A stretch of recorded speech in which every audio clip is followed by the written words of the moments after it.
DG box আমি বলবো যে এটা একটা very nice innovation for Bangladesh.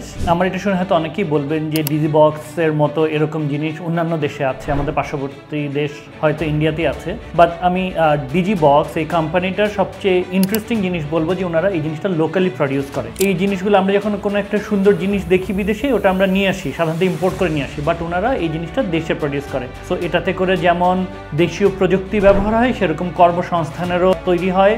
একই সাথে আমি বলবো যে এটার নাম্বার অফ প্রোডাকশন করাও ইজি হয়, আমাদের ওই ডিপেন্ডেন্সিটা থাকে না, ফরেন কারেন্সি ইউজ হয় না। সো আমি এই কোম্পানিটাকে অ্যাপ্রিসিয়েট করবো এই জন্য যে ওনারা যত উদ্ভাবনী জিনিস দেশের বাইরে দেখেন সেগুলো দেশীয় প্রযুক্তিতে তৈরি করার চেষ্টা করেন। সো আমি ডিজি বক্সের কথাটা বললাম, এখন দারাজের কথা বলি। আমরা অলওয়েজ ইভলভ করে যাচ্ছি, কাস্টমার সেন্ট্রিক আমি বলবো দারাজের এই ইভলভমেন্টটা। সো আমরা যেটা করি সেটা হচ্ছে ডিজি বক্স 24/7 কাস্টমারকে তার প্রোডাক্টটা নিতে সহযোগিতা করে। কাস্টমারের কোনো টাইম বার থাকে না, সে যে কোনো সময় প্রোডাক্টটা কালেক্ট করতে পারে।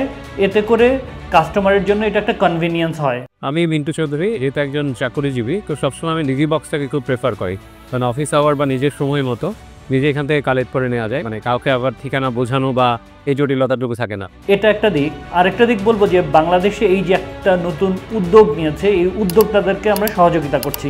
আমরা চাচ্ছি যে ওনারা যে উদ্ভাবনগুলো নিয়ে আসছে সেগুলোকে পেট্রোনাইজ করতে। এটা হচ্ছে দ্বিতীয় জিনিস।